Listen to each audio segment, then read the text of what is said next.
Help my mom! They beat my mom! The little girl's voice echoed through the underground parking garage, fluorescent lights casting harsh shadows across the concrete. A woman in a business suit lay collapsed beside a luxury sedan. Blood trickled from her temple. The 7-year-old girl clutched her mother, sobbing, "Mommy, wake up! Please, I'm scared." 3 men in black suits stood blocking the car, their voices cold. She deserved this lesson. A deep voice cut through from behind them. The real lesson is for cowards. A man in maintenance coveralls stepped forward, toolbox in hand. He set it down, removed his gloves, eyes cold as steel. In 5 seconds, all 3 men were on the ground, unsure what had just happened. The man knelt beside the mother. "Stay calm. I know how to stop the bleeding." When he looked up, face drenched in sweat, he was someone Sophia had fired 2 years ago. That man was Ethan Ward, 38 years old. He used to be the head of internal safety at Grant Tech Corporation, where Sophia Grant served as CEO. 2 years ago, he was terminated after a workplace accident. He had stepped forward to take responsibility, protecting his subordinates from blame. Now, Ethan lived with his daughter, Leah, 8 years old, a small girl who always carried the old first aid kit he had given her own. Every morning, Leah would ask the same question. "Dad, if I see someone fall down, should I help them?" "Yes, you should, but remember to look around first. Helping people isn't about being a hero. It's about not leaving anyone behind." That afternoon, those words echoed in his mind when Ethan heard a little girl's cry for help in the bright parking garage. He acted on instinct, saved Sophia, brought her and her daughter Emma to the ambulance. When Sophia regained consciousness, the lights from above cast patterns on the ambulance ceiling. The first face she saw was his, eyes both strange and familiar. "You still remember how to save people?" she whispered. "I haven't forgotten anything that could save someone." Little Emma squeezed her mother's hand, voice trembling. "Mommy, he saved you." Ethan simply nodded. He left behind his old ID badge, stained with blood, on the stretcher table. Then he walked away. 3 days later, Sophia found the small garage where he worked. No soot anymore. No power. He was kneeling under a car, hands covered in oil. Beside him sat Leah, coloring in a book. "I came to thank you," Sophia said. He replied softly, "Thanks won't make wounds heal faster." "Why did you help me?" "Because once I failed when I couldn't help someone in time."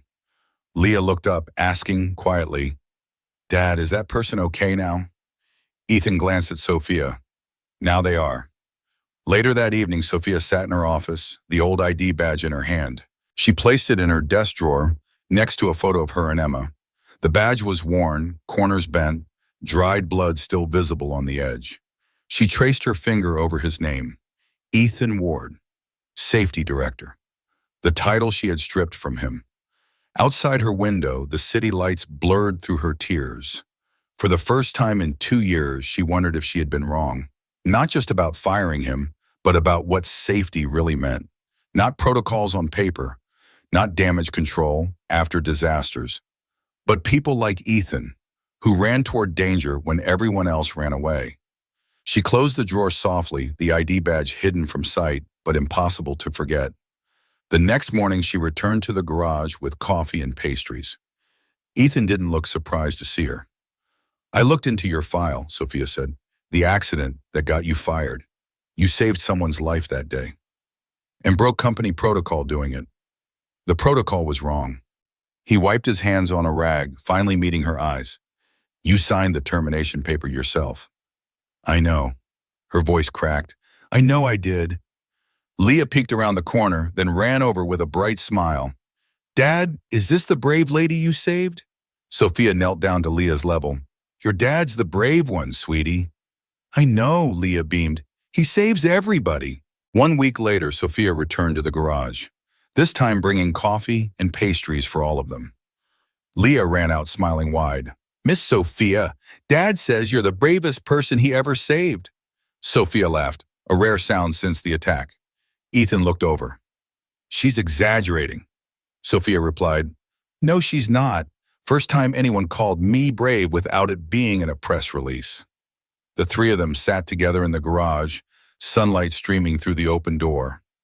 Emma, Sophia's daughter, and Leah sat in the corner, folding colorful paper cranes. "Uncle Ethan," Emma asked, "did you save lots of people like in the movies?" He smiled gently. "Not many, but there's one person I wish I'd saved sooner." Sophia went still. "Who?"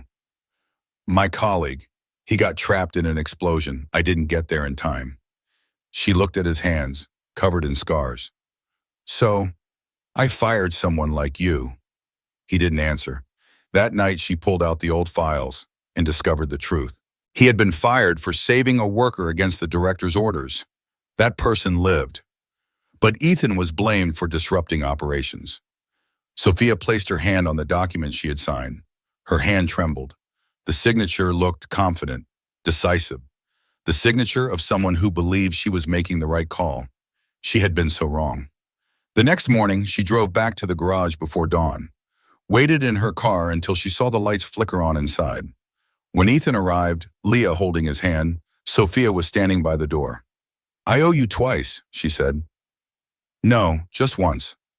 "What about the other time?" "You gave me the chance to leave a place I no longer believed in." Leah tugged on Sophia's sleeve, holding up an orange paper crane. "Miss Sophia, this one brings good luck." Sophia took it carefully as if it might break. She smiled, but tears rolled down her cheeks. Emma ran over too, adding her own crane. "Mommy, we made a whole flock." The two girls giggled, holding up strings of paper birds in every color. Ethan watched Sophia carefully fold the orange crane and slip it into her work journal. "You keep that," he said. "Leah made it special." "I will." Sophia's voice was barely a whisper. Over the next few weeks, Sophia came by regularly, sometimes with Emma, sometimes alone. She learned that Ethan had been teaching Leah basic first aid since she was 5. Pressure points, proper bandaging, how to stay calm in emergencies. "Why teach her so young?" Sophia asked one afternoon. "Because the world doesn't wait until you're ready," Ethan said. "Better she knows now than wishes she had later." One evening, Emma asked if she could learn too. Ethan hesitated, glancing at Sophia. "Please," Sophia said softly, "teach her." So the four of them sat together in the garage as the sun set. Ethan showing the girls how to properly wrap a bandage, how to check for breathing, how to call for help. "The most important thing," Ethan said, "is not to panic. If you panic, you can't help anyone." Leah nodded seriously. "That's what Dad always says." Emma copied her, nodding too. "Don't panic, stay calm." Sophia watched them, her heart swelling with something she hadn't felt in years. Safety. Not the kind written in corporate manuals, but the kind that came from knowing someone would catch you if you fell. That night, after Emma fell asleep, Sophia sat on her couch holding the orange paper crane. She thought about Ethan's hands, scarred and rough, hands that had pulled people from wreckage, stopping bleeding, saved lives, hands she had forced to leave. She unfolded the crane carefully, reading Leah's message written inside. "Brave people help, even when scared." Sophia refolded it with trembling fingers, placed it back in her journal, and wept. The next day at work, during a board meeting, someone made a joke about safety regulations being too expensive. Sophia stood abruptly. "Safety isn't expensive, it's priceless. And if we can't understand that, we have no business running this company." The room fell silent. She walked out without waiting for a response. For the first time in her career, she didn't care what they thought. That evening, she showed up at Ethan's small apartment with takeout food. "I quit caring today," she announced. "Thought I'd celebrate." Ethan raised an eyebrow. "Quit caring about what?" "What people think when I do the right thing." He smiled, a real smile this time. "Took you long enough." Leah cheered. "Miss Sophia, does this mean you can have dinner with us more?" "Yes, sweetie, a lot more." Emma hugged her mom tight. "I like it here, Mommy. It feels like home." Sophia looked around the modest apartment, mismatched furniture, toys scattered on the floor, drawings taped to the walls. It was nothing like her pristine penthouse. And yet Emma was right. It felt more like home than anywhere she'd ever lived. 1 month later, the headlines exploded. CEO Sophia Grant colluding with disgraced former employee. The board demanded her resignation. The company buzzed with rumors and accusations. Ethan heard about it on the news. He showed up at her office that afternoon. "They're cornering you," he said. "I know." Her voice was exhausted. "But if I stay silent, they think they've won." He looked at her directly. "Silence can be a crime too, but fighting back will cost you." She smiled weakly. "I've lost everything once before. There's nothing left to be afraid of." That night, Ethan picked up Leah from school and noticed two unfamiliar men watching Sophia's house. He immediately took his daughter to a neighbor's home, then returned. By the time he arrived, Sophia's front window was shattered. Two men were ransacking the place. Emma was trembling, clinging to her mother. "We warned you, Grant." One of them laughed. "Where are the files you plan to release?" Ethan's voice came from the doorway. "Wait, right here." He tossed a folder onto the floor and stepped inside. White light from the hallway reflected in his cold eyes. In 10 seconds, he had both men subdued, tied with electrical cords. Sophia stared at him, shaking with both fear and gratitude. "You did this? For me?" "No, for my daughter. I don't want her growing up seeing good people get hurt while everyone stands by." The police arrived. Ethan volunteered to testify. The men were part of a group trying to bury evidence of past safety violations that had resulted in injuries, even deaths. Sophia had discovered the files weeks ago, had been quietly building a case. Now she had no choice but to go public. The next day, she held a press conference, released everything. Documents showing the board had covered up workplace accidents, silenced victims with payouts and legal threats, fired whistleblowers like Ethan. The room erupted in flashes and shouted questions. Sophia stood firm. "I was complicit in this system. I enforced policies that protected profits over people. I fired good employees who tried to do the right thing. I am as guilty as anyone on that board." A reporter called out, "Are you resigning?" "They already forced me out, but I'm not running. I'm staying to face what I've done." When she left the press room, cameras still flashing, Ethan was waiting in the hallway. "You didn't have to confess to things you didn't know about," he said. "Yes, I did. I signed the papers. I should have asked more questions. I chose not to look." He nodded slowly. "That takes courage. I learned it from someone who ran toward danger when I ran from responsibility." They stood in the quiet hallway, the chaos of the press conference fading behind closed doors. "What happens now?" Sophia asked. "Now we rebuild." "We?" Ethan met her eyes. "You think I'm going to let you do this alone?" Sophia felt something break inside her chest, not painfully, but like ice melting after a long winter. "Why do you keep helping me?" "Because Laya's watching, and I want her to see that good people don't give up on each other." Over the next weeks, the fallout was severe. Sophia lost her position as CEO. Her reputation was shredded in the business world. But something unexpected happened. Workers from Grant Tech started coming forward, sharing their stories, thanking her for finally speaking up. One man approached her outside a coffee shop. "You fired me 3 years ago. I thought you were heartless. But what you did last week, that took guts. Thank you." Sophia watched him walk away, tears in her eyes. Ethan found her sitting on a bench, staring at nothing. "You okay?" "I thought losing everything would feel worse than this." "How does it feel?" "Like I can finally breathe." He sat beside her. "That's because you're not carrying lies anymore." "I don't know what to do next." "Yes, you do. You just haven't admitted it yet." She turned to him. "What's that?" "Build something better. Not for profit, for people." That night, Sophia pulled out a notebook and started writing. Plans for a training center, focused on workplace safety, first aid, emergency response, not just teaching skills, but changing culture. She called it Phoenix Response Center. When she showed Ethan the plans, he studied them carefully. "This is good, really good, but it'll take money you don't have and credibility you've lost." "I know. So why do it?" "Because it's right, and because I'm done making decisions based on what's easy." Ethan looked at her for a long moment, then held out his hand. "I'm in." "You don't have to." "I know, but I'm in anyway." They shook hands. a partnership born from ashes. The old Sophia Grant, the one who valued power and perception, was gone. In her place was someone harder, scarred, real.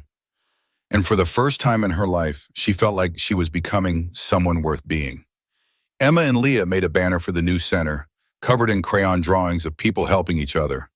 At the bottom, in Leah's careful handwriting, "Heroes are just people who don't walk away." Sophia hung it on the wall of their planning room. Every time she felt doubt creeping in, she would look at those words and remember that the little girl who wrote them had a father who lived them, a father she had once thrown away, a father who came back anyway. Not for her, but because that's who he was. She made a silent promise to herself to never again confuse power with worth or silence with peace. The Phoenix Response Center would rise, not as a monument to her redemption, but as proof that broken things could be rebuilt into something stronger. 6 months later, the Phoenix Response Center opened its doors. A small building in a working-class neighborhood. Nothing fancy, just clean, bright, and welcoming. Sophia handled the management. Ethan taught rescue skills. Leah and Emma decorated the walls with drawings of hands reaching for each other. Opening morning, sunlight poured through the windows, illuminating the sign above the door. Anyone can save someone. The first class had 12 people, construction workers, teachers, parents, people who wanted to know how to help in an emergency. Ethan stood before them, calm and confident. "I'm not here to make you heroes. I'm here to teach you what to do when someone needs help and you're the only one around." Sophia watched from the doorway, her heart swelling with pride. This was what she had been looking for her whole career. Not shareholder value or quarterly reports, purpose. After class, one student stayed behind, a young woman, maybe 25. "Ward, I just wanted to say, my brother died in a factory accident 3 years ago. No one knew CPR. If they had, maybe..." Her voice broke. Ethan placed a gentle hand on her shoulder. "I'm sorry for your loss, but you're here now, and that means the next person won't be alone." The woman nodded, wiping her eyes. "Thank you." After she left, Sophia approached Ethan. "You're good at this. It's not about being good, it's about showing up." She smiled. "Still, you're good at showing up." Over the following weeks, the center grew. More classes, more students. Word spread through the community. Sophia found herself teaching too. Not rescue skills, but how to build systems that protect people instead of profit. She spoke at community centers, schools, anywhere that would listen. "I spent 20 years in corporate leadership," she would say. "I learned how to manage risk on paper, but I never learned how to see the people behind the numbers. Don't make my mistake." One evening, after a particularly long day, she found Ethan sitting outside the center, watching the sunset. "You okay?" she asked, sitting beside him. "Just thinking." About? About how different things are now. A year ago, I was fixing cars and wondering if I'd made the right choices. Now what? He gestured at the building behind them. "Now I'm doing what I was meant to do. Just took a long detour to get here." Sophia leaned her head on his shoulder, a gesture that surprised them both. "Thank you," she whispered. "For what?"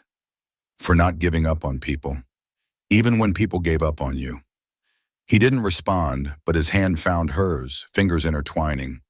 They sat in comfortable silence as the sky turned orange and pink. Inside, Leah and Emma were cleaning up the classroom, singing a song they had made up about firefighters. Through the window, they looked like sisters, different backgrounds, different lives, but connected by something deeper than blood. Later that night, Sophia helped Emma with homework at the small desk in their apartment. "Mom, do you like Uncle Ethan?" Sophia paused. "Of course, sweetie. He's a good friend." "No, I mean, do you like him?" Sophia met her daughter's knowing eyes. "Is it that obvious?" Emma giggled. "Mom, you smile different when he's around." "Different how?" "Like you're not trying to smile. You just are." Sophia hugged her daughter tight. "When did you get so wise?" "I learned from the best." The next morning, Sophia woke early and went for a walk. Her physical therapy had been successful. She barely limped anymore. The attack felt like a lifetime ago. She stopped at a small flower shop and bought 2 bouquets, one for the center, one for Ethan. When she arrived, he was already there, setting up for the day's classes. "You're here early," he said. Couldn't sleep. She handed him the flowers. "These are for you." He looked surprised. "What's the occasion?" "No occasion, just, thank you." "Sophia, you don't have to keep thanking me." "I know, but I want to." He set the flowers down and faced her fully. "Can I ask you something?" "Anything." "Why are you really doing this? The center, the classes, all of it. Is it guilt?" She considered the question carefully. "At first, maybe, but not anymore. Now it's because I finally understand what I was missing. Connection, purpose. The feeling that what I do matters to real people, not spreadsheets." He nodded slowly. "And you're happy?" "I'm getting there." "Are you?" "Yeah, I think I am." Leah burst through the door, backpack bouncing. "Miss Sophia, look what we made in art class." She held up a painting. 4 stick figures holding hands under a rainbow. "That's us," Emma announced proudly, right behind her. Ethan and Sophia looked at each other and smiled. "Yes," Ethan said softly. "That's us." That evening, after the last class ended, the 4 of them sat together eating pizza from boxes on the classroom floor. No fancy restaurant, no formal setting, just 4 people who had found each other in the wreckage of broken lives. Leah leaned against her father, Emma leaned against her mother, and Sophia realized something profound. This was home, not a place, but a feeling, the feeling of being exactly where you're supposed to be. 1 year after opening, the Phoenix Response Center was recognized as a model community volunteer program. Sophia walked without pain now, stood straighter, smiled easier. She gave a speech at the award ceremony. Some people save lives because it's their job. But some people save lives because they believe the world is still worth believing in. I'm grateful to have learned the difference. In the audience, Ethan sat quietly, a gentle smile on his face.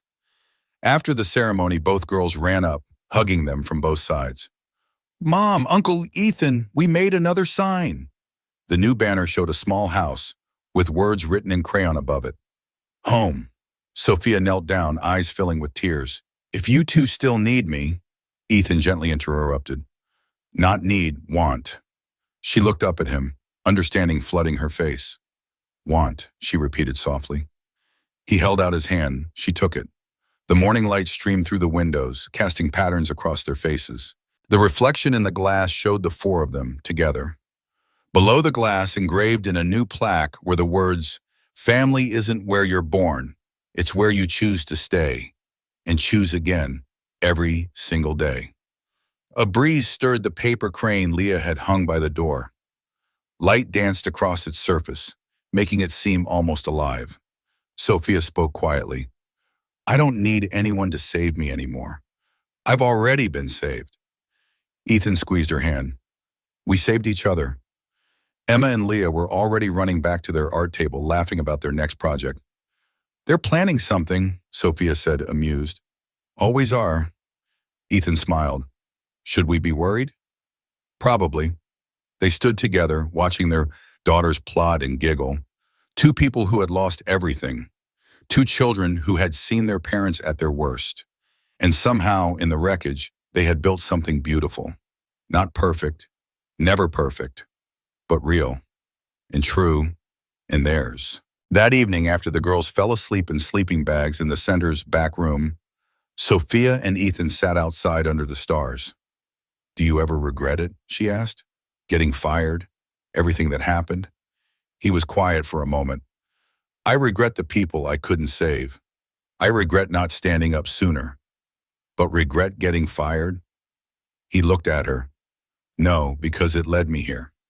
To a community center in a neighborhood most people forget about. To a place where what I do matters. To people I care about.